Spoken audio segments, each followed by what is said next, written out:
اعوذ باللہ من الشیطان الرجیم بسم اللہ الرحمن الرحیم الحمد للہ رب العالمین والحمد للہ الذی ہدانا لہذا وما كنا لنہتدی لولا ان ہدانا اللہ ثم الصلاة والسلام علی اشرف الانبیاء والمرسلین خاتم النبیین شفیع ذنوبنا وطبیب قلوبنا ابی القاسم محمد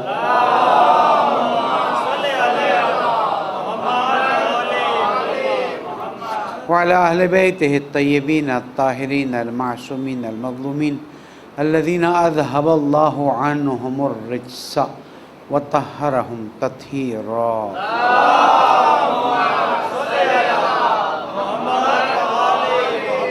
مومن کرام السلام علیکم ورحمۃ اللہ وبرکاتہ. اسی کو نفسی بتقوی اللہ و نظم امرکم. پہلے اپنے آپ کو پھر آپ سب کو نصیحت وصیت درخواست تقوی اختیار کیجیے، اللہ تعالیٰ کا احترام کیجیے، گناہوں سے بچنے کی کوشش کیجیے، آخرت کی تیاری کیجیے. پالنے والے تیری نعمتوں پر شکر کی توفیق عطا فرما، گناہوں کو معاف فرما، عاقبت بخیر فرما. درود پڑھ دے محمد والے.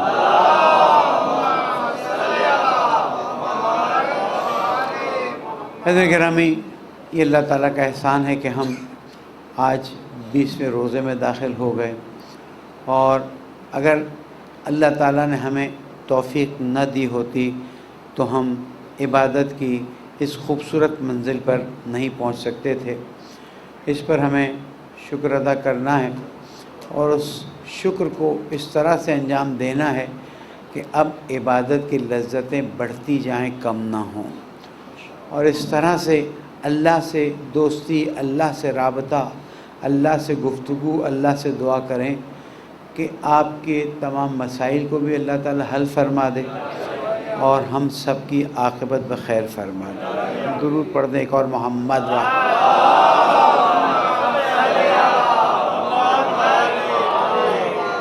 ایام شہادت مولا کائنات امیر المومنین علی ابن ابی طالب علیہ السلام.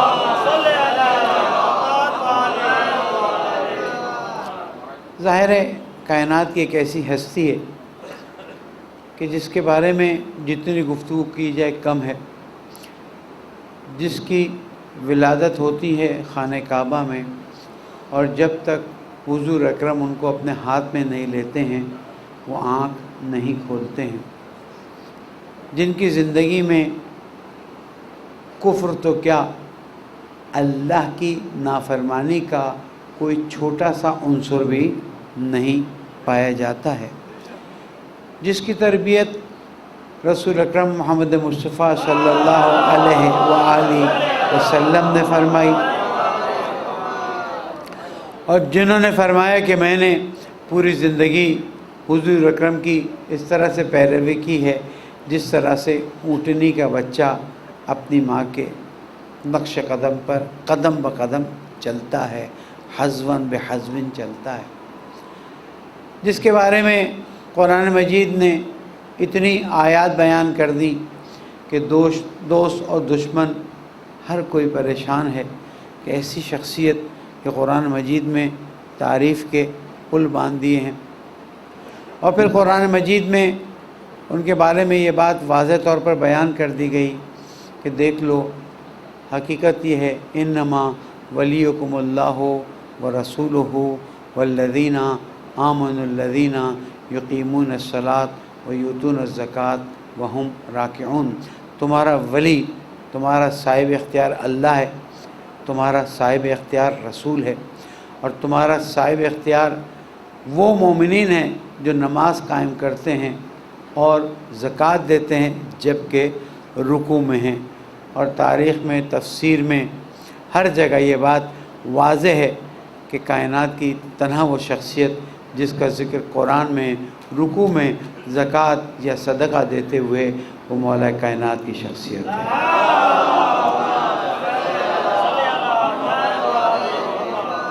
جنگ بدر ہو، جنگ احزاب ہو، دوسری جنگیں ہوں، مولا کائنات آگے رہے.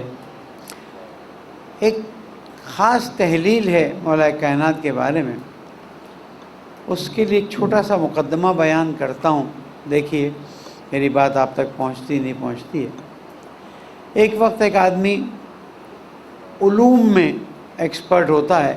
آج کل تو مثلا ہر علم کے ایک حصے میں ایکسپرٹ ہوتا ہے، تو وہ دوسری چیزوں میں ایکسپرٹ نہیں ہوتا. اگر اپنی مثال لوں تو مثلا وہ سپورٹس میں ایکسپرٹ نہیں ہوتا ہے، وہ جنگی امور میں ایکسپرٹ نہیں ہوتا ہے، وہ ادبیات میں ایکسپرٹ نہیں ہوتا ہے. وہ اپنی اس چیز پر توجہ دیتا ہے، دوسری چیزوں پہ توجہ نہیں دیتا ہے. لیکن یہ کائنات کی وہ عظیم ہستی ہے کہ اگر جنگ کے میدان میں اتر آئے تو وہ مقابلے پر نہیں آ سکتا ہے. کوئی علمی گفتگو شروع کرے تو سلونے کی حد تک پہنچا دے بات کو، اور اگر عبادت کی طرف جائے تو ایسی بندگی کا اظہار کرے کہ کسی اور کو اس طرح عبادت کرتے دیکھا نہیں گیا. جناب ابی درداء دوڑے دوڑے دروازے جناب زہرا پہ پہنچے اور آواز دی یا زہرا یا زہرا. غضب ہو گیا، علی دنیا سے چلے گئے. جناب زہرا نے پردے کے پیچھے سے آواز دی، ابو درداء کیا ہوا، کہاں تم نے علی کو دیکھا، کیسے یہ ہوا؟ کہ وہ درخت کے پیچھے ایک چادر پڑی ہے بالکل ختم، روح نکلی ہوئی. کہ ابو درداء تو نے اپنے مولا کو نہیں پہچانا ہے. وہ جب اپنے رب کی بارگاہ میں جاتے ہیں تو اسی طرح سے عبادت میں مشغول ہو جاتے ہیں.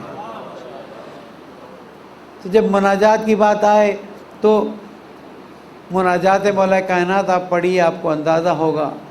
جب عدل کی بات آئے تو مولا کائنات کے عدل کے نظام کو دیکھیے.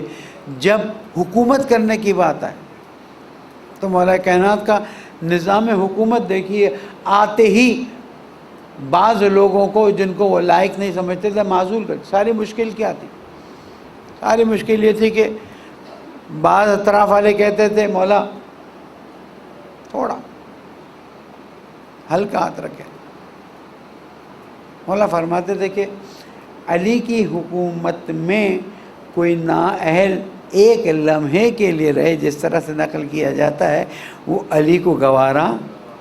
وہ آج کل کے سیاستدانوں کی طرح نہیں ہے کہ چلتا ہے تو چل جائے، چلو اس کو بھی لے لو اس کو بھی لے لو.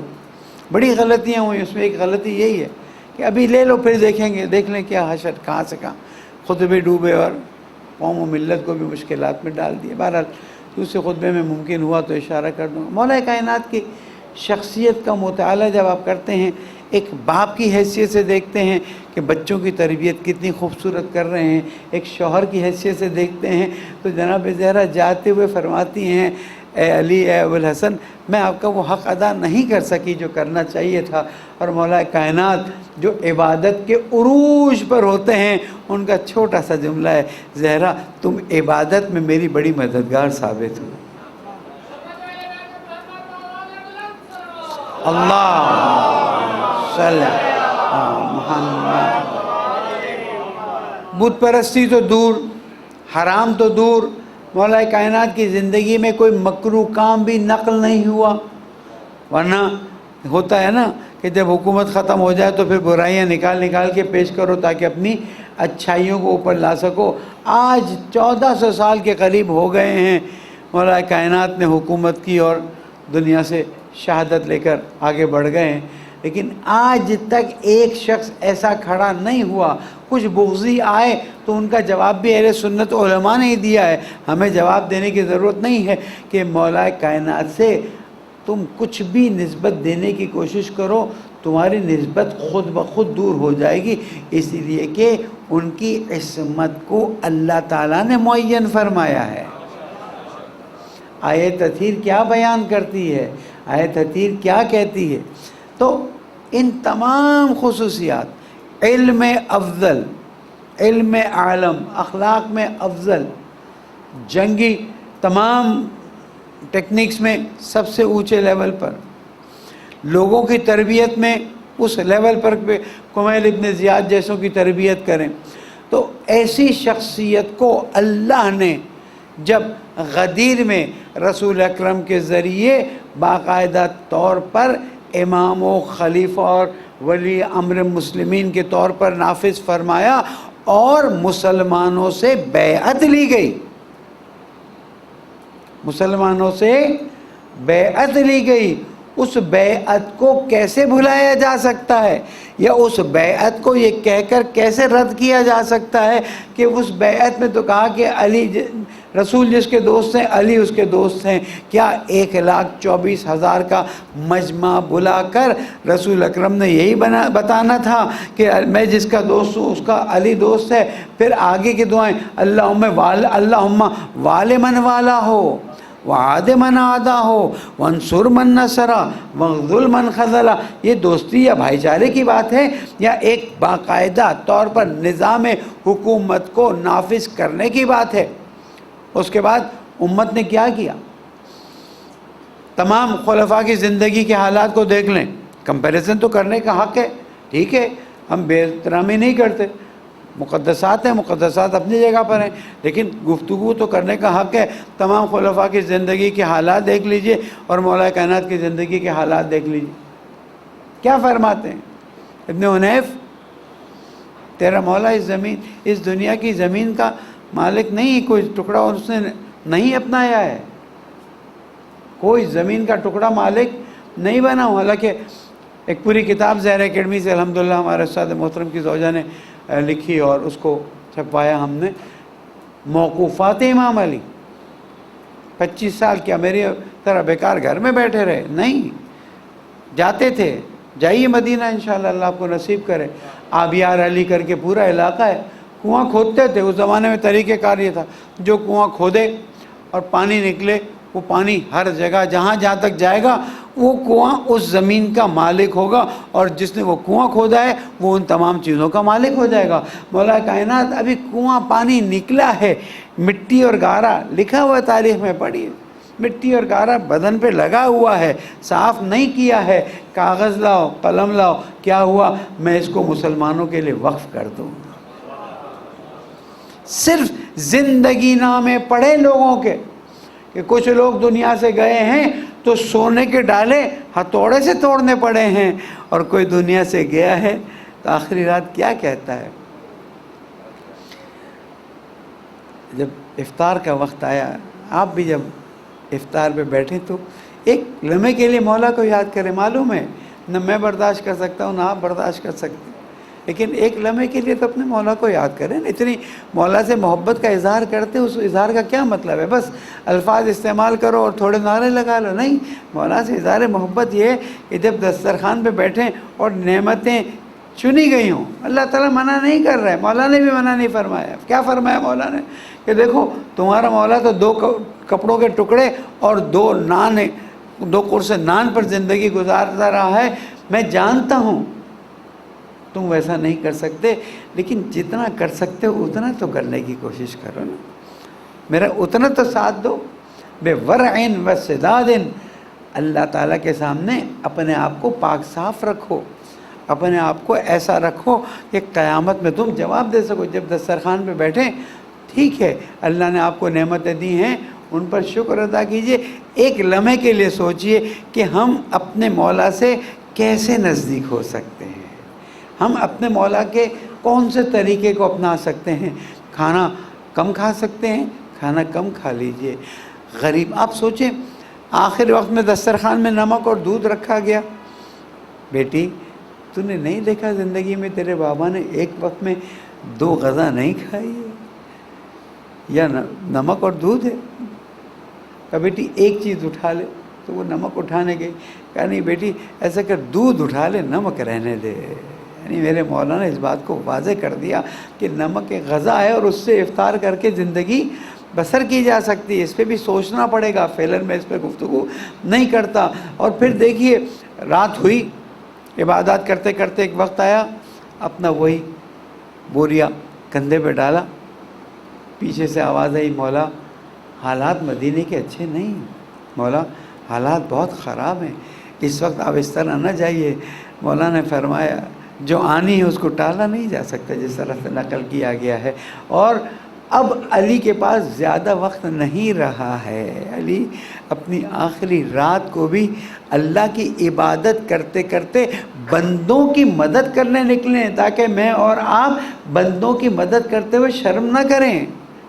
مولا کائنات کے پاس کسی چیز کی کمی نہیں تھی. جب کہتے ہیں مولا کائنات، یعنی کائنات ان کے ہاتھ میں تھی، اللہ تعالیٰ نے ان کے ہاتھ میں دی ہوئی تھی، لیکن اپنی زندگی کے لیے کوئی چیز استعمال نہیں کرتے تھے. عزیزاروں، نہیں معلوم میں کس طرح سے یہ الفاظ استعمال کروں کہ وہ شخص کہ جس کو رسول اکرم نے اپنے ہاتھ سے تربیت کی، جس کی عظمت اللہ نے قرآن میں بیان کی، جس کی عظمت اس کے کردار میں موجود تھی، امت اسلامیہ نے ان کے ساتھ ظلم کیا ہے. امت اسلامیہ نے ان کے ساتھ وہ ظلم کیا ہے کہ آج بھی تاریخ میں ان کے بارے میں وہ چیزیں لکھی جاتی ہیں. آپ سوچیں کہ جب مولا کو ضرورت لگی تو مولا نے ایک جملہ فرمایا، فزتو ورب الکعبہ. ہے کوئی شخص کائنات میں جو یہ کہہ سکے؟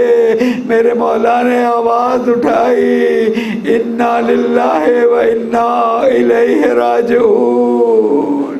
اے میرے مولا کو ضرورت لگی، اے میرے مولا نے مٹی اٹھا کے سر پر ڈالی، آواز آئی، ہدایت کے ارکان سر سے دور ہو گئے، ہدایت کے ارکان منہدم ہو گئے، مولا کائنات کو شہید کر دیا گیا.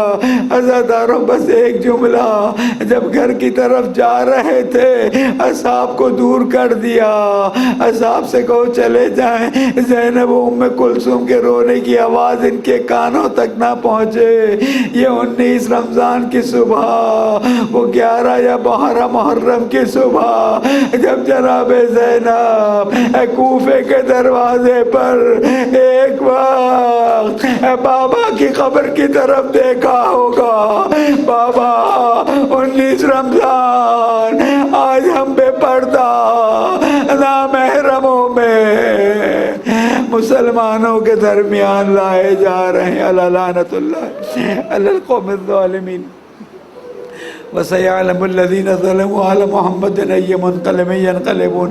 اسی کی حالت گریہ میں دعا کرے پالنے والے، دشمنان اہل بیت کو نابود فرما، دشمنان پاکستان کو نابود فرما، ہم اہل بیت کے چاہنے والوں میں قرار دے، ہمارے گناہوں کو معاف فرما، ہماری اطاعتوں کو قبول فرما، ہماری پریشانیوں کو دور فرما، مرحومین شہداء کے درجات کو بلند فرما، لاپتہ افراد کو جلد از جلد بازیاب فرما، پریشان حالوں کی پریشانیوں کو دور فرما. مولا کائنات کے حرم کی زیارت نصیب فرما، حج و عمرہ کی توفیق عطا فرما، مومنین کی مدد کرنے کی توفیق عطا فرما، پریشان حالوں کی پریشانی کو دور فرما. علماء کرام، براج جزام، رہبر معظم، قائد محترم، سب کی توفیقات میں اضافہ فرما. پالنے والے ہماری عاقبت بخیر فرما، قیامت میں اہل بیت کی شفاعت نصیب فرما، جنت میں اہل بیت کے جوار میں جگہ عطا فرما. زمانے کے امام کو راضی فرما، ان کے ظہور میں تعجیل فرما. بسم اللہ الرحمن الرحیم. والعصر ان الانسان لفی خسر الا الذین آمنوا وعملوا الصالحات وتواصوا بالحق وتواصوا بالصبر. صدق اللہ العلی العظیم.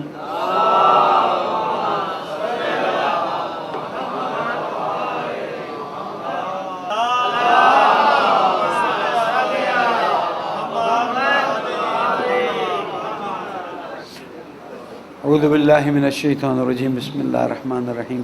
مومنین، تقوی اختیار کیجئے. روزے میں جس حالت میں اللہ تعالیٰ سے رابطہ کرتے ہیں، اس رابطے کو قائم رکھیے اور اس رابطے کو زیادہ بڑھائیے.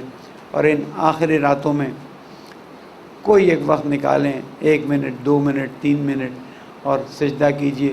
خطبہ شعبانیہ میں بھی رسول اکرم نے فرمایا تھا، اے لوگوں، تمہاری پیٹھیں گناہوں سے بھاری ہو گئی ہیں، پس ماہ رمضان میں سجدے کر کر کے طولانی سجدے کریں، پریکٹس کریں، کوشش کریں. آپ کے ائمہ معصومین بہت طولانی سجدے کرتے تھے، آپ تھوڑا تھوڑا کوشش کریں. اگر آپ نہیں کوشش کریں گے، اس کا مطلب ہے کہ آپ کا رابطہ ائمہ معصومین سے اتنا خوبصورت نہیں ہے جتنا ہونا چاہیے. اس لیے کہ پیروکار تو وہ ہوتا ہے نا جو پیروی کرے. کوئی ایسا مومن یا مومنہ جو میری بات سننے نہ رہے کہ جو ان آخری چند راتوں میں اللہ تعالیٰ کی بارگاہ میں 2 منٹ صحیح نہیں جھک سکتے، یہ سر یوں کر لیجئے، اصل تو دل کا جھکنا ہے، لیکن اگر کوئی 100 مرتبہ شکرن للہ، 100 مرتبہ استغفار پڑھ سکے، یہ بہت بہترین موقع ہے، اس سے استفادہ کیجئے۔ سیاسی گفتگو فعلاً شاید آپ مجھ سے بہت بہتر تجزیہ کر سکتے ہیں، اس لیے ملک کے حالات پر آج کوئی بھی نقطہ بیان نہیں ہوگا، اور جو کچھ آپ دیکھ رہے ہیں، سن رہے ہیں، سمجھ رہے ہیں، توجہ رکھیے گا تاکہ کبھی کسی موقع پر ضرورت پڑے تو آپ سے ہم گفتگو کرنے میں آسانی محسوس کریں۔ درود پڑھتے ہیں محمد والے۔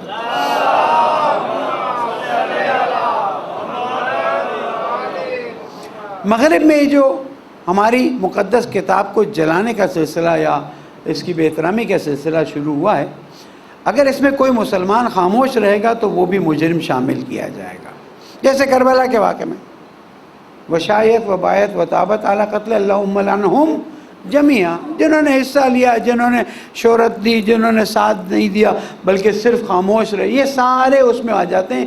اس لیے قرآن مجید ہماری مقدس کتاب ہے، اس سلسلے میں کسی بھی قسم کی بے احترامی کی خبر آئے، آپ نے ایک مہذب انسان کی طرح، قرآن مجید کے پیروکار ہونے کی طرح، اللہ اور رسول اور اہل بیت کے چاہنے والوں کی طرح اس کے خلاف آواز اٹھانی ہے، ان لوگوں کی طرح نادانی نہیں کرنی ہے۔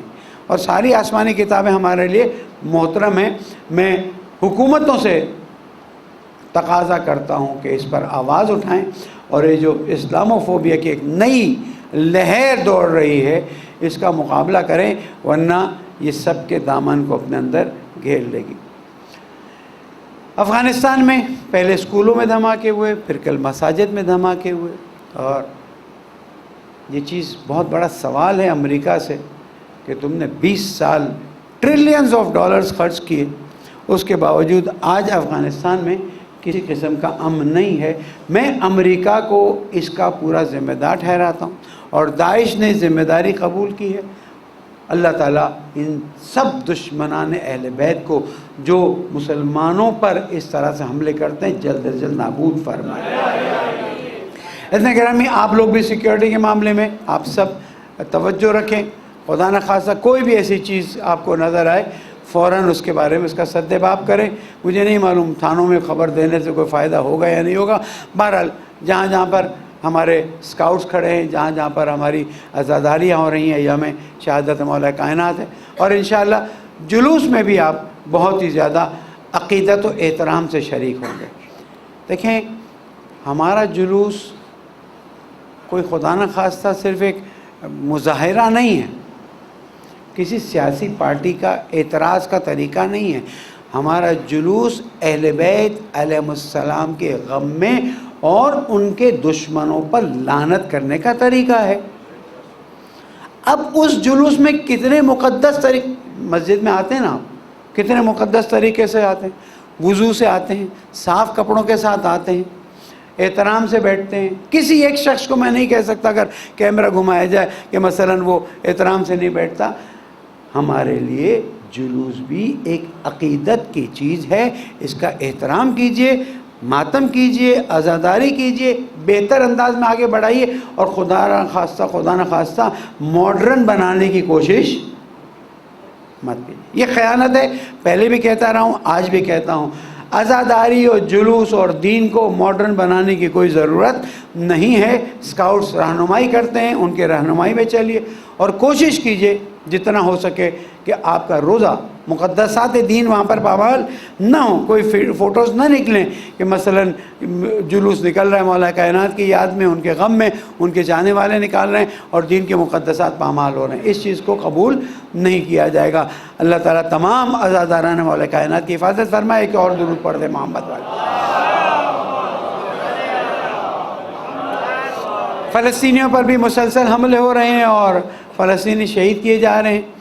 انشاءاللہ آئندہ جمعۃ الوداع یوم القدس ہوگا۔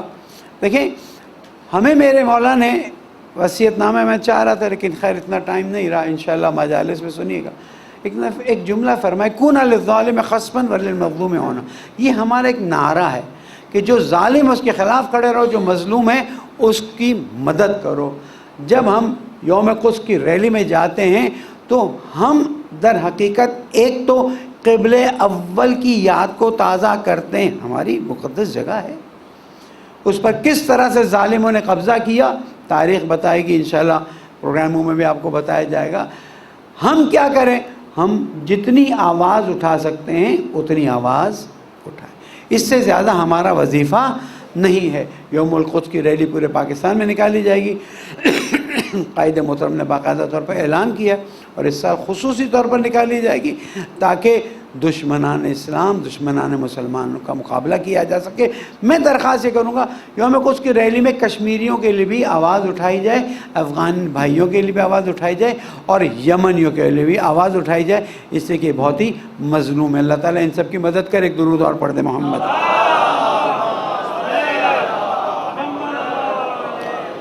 آج کی گفتگو کا ایک نقطہ یہ ہے کہ دیکھیں ماہ رمضان میں نیکی کے ثواب بہت زیادہ ہو جاتے ہیں, چند گنا بڑھ جاتے ہیں. خود حضور اکرم نے فرمایا اتقوا النار اتقوا النار, آگ سے بچو آگ سے بچو.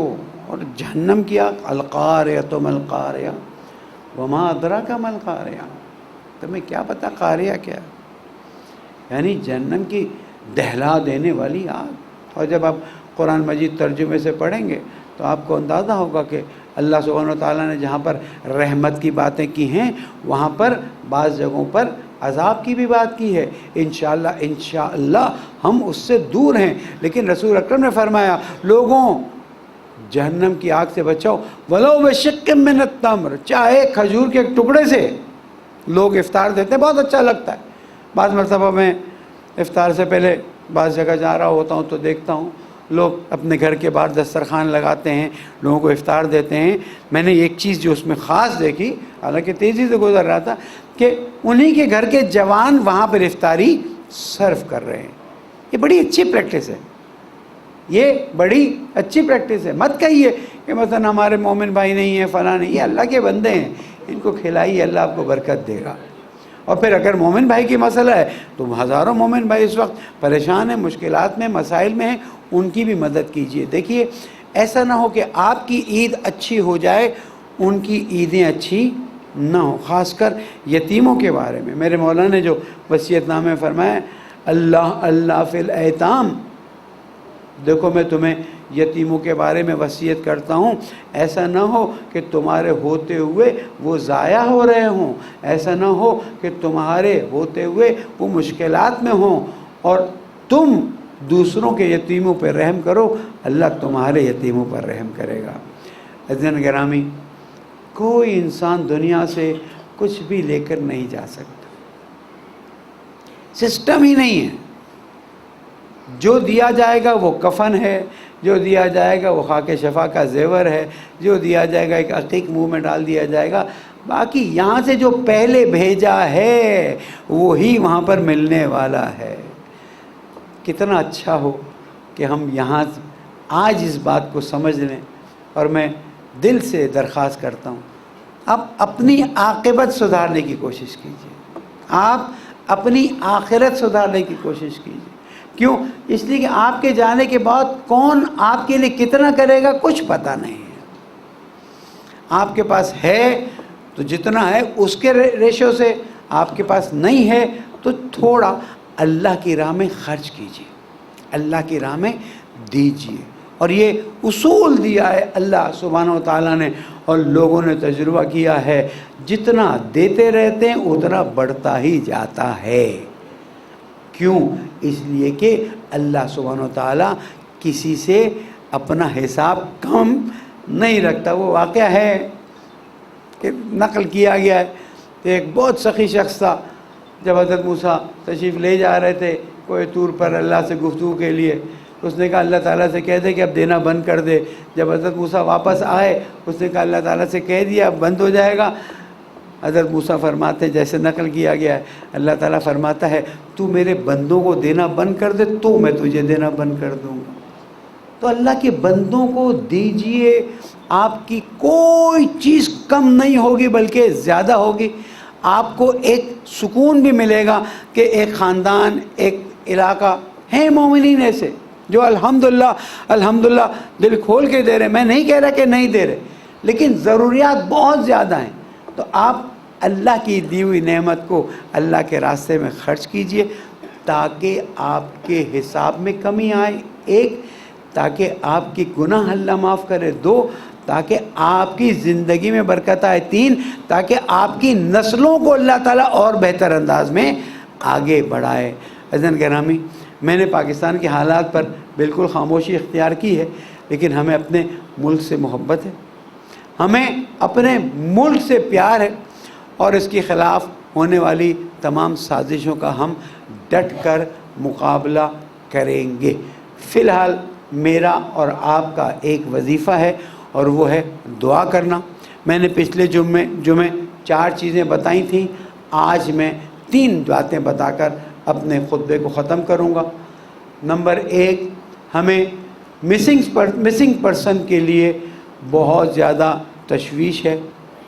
کچھ دنوں پہلے ہماری مائیں بہنیں بیٹیاں تشریف لائی تھیں.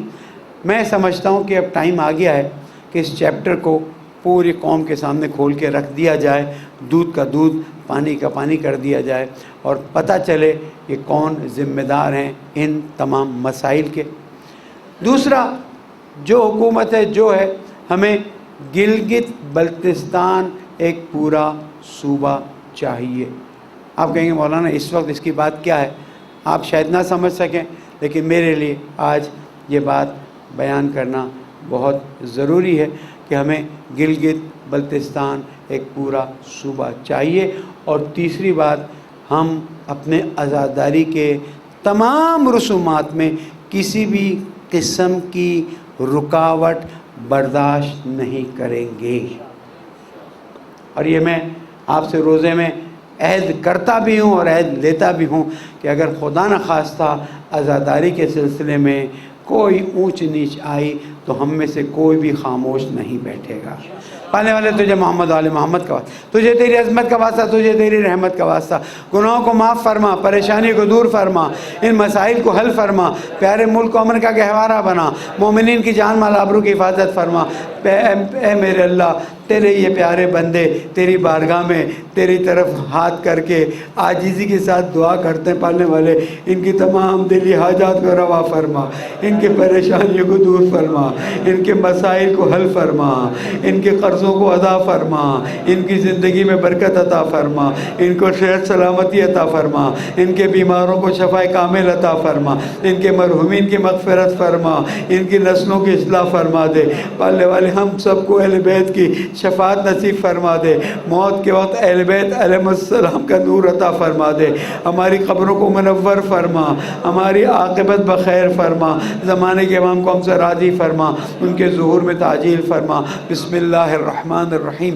اذا جاء نصر اللہ والفتح ورأیت الناس يدخلون فی دین اللہ افواجا فسبح بحمد ربک واستغفرہ انہ کان توابا. بس ایک عاجزی سے درخواست ہے کہ شب قدر میں اس حقیر کو بھی نام لے کر دعا میں یاد رکھیے گا. صدق اللہ العلی العظیم و صدق رسولہ النبی الکریم. درود پڑھ دیں محمد.